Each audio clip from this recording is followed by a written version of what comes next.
Costume 3 pièces, sur mesure, paire basse et chapeau de paille. Ces messieurs, la trentaine révolue, ne sont pas étudiants dans une école de haut commis de l'État. L'idée du costume pour vendre ses vêtements vient de cette anecdote. Savoir se présenter dans ces modes vestimentaires fait susciter une élégance qualitative. On dit la bonne charité commence par soi-même.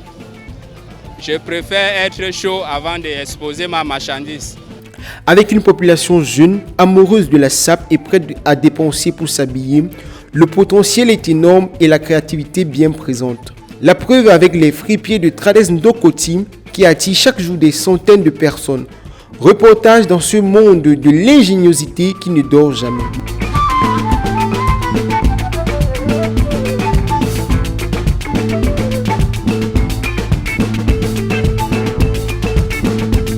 Nous sommes au quartier Ndokoti dans le 3e arrondissement de la ville de Douala, un lieu marchand réputé pour son ravitaillement en produits usagés.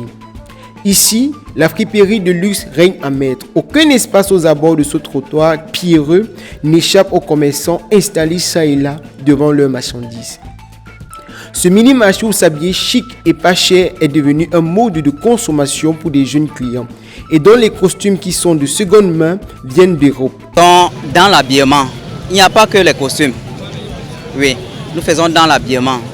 Donc, il n'y a pas que les costumes. Donc, nous faisons de façon globale, on fait dans l'habillement.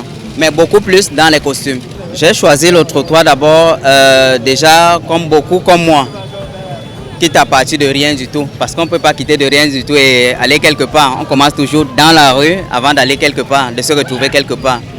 Et dans la rue, on a beaucoup de possibilités, c'est-à-dire même à partir de rien du tout, on peut commencer. Oui, voilà pourquoi pour le moment on est encore dans la rue.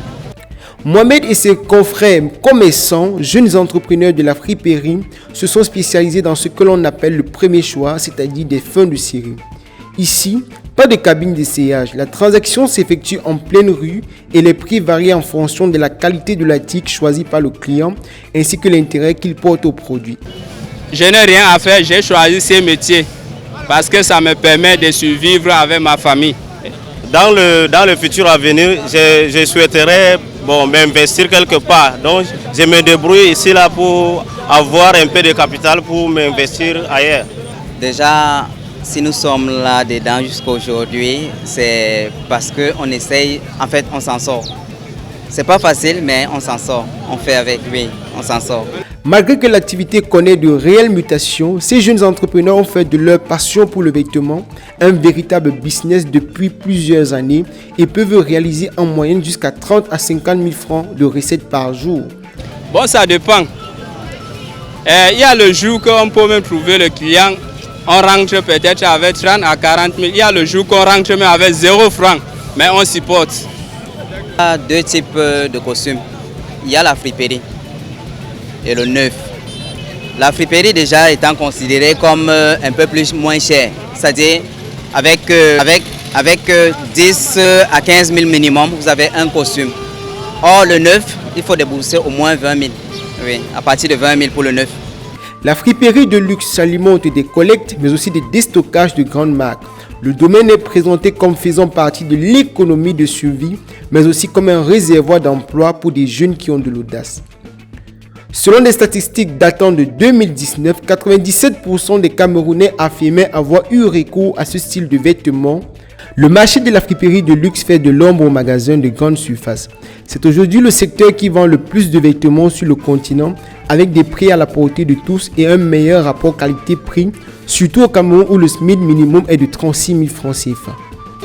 Déjà dans la rue, la différence se trouve surtout au niveau du prix, mais la qualité de la marchandise c'est la même chose parce qu'on se ressource au même endroit. Bon, déjà ceux qui sont dans les boutiques vendent cher parce qu'on sait par quoi ils passent pour finir par vendre cher, oui, parce qu'ils doivent vendre cher pour s'en sortir. Ils payent des taxes et tout et consorts et la location. Or nous qui sommes dans la rue, on ne paye pratiquement rien. Voilà pourquoi. Des centaines de personnes gagnent leur vie dans le secteur tout en répondant aux besoins des consommateurs camerounais qui peuvent s'habiller convenablement et même à la mode dans les limites de leur pouvoir d'achat.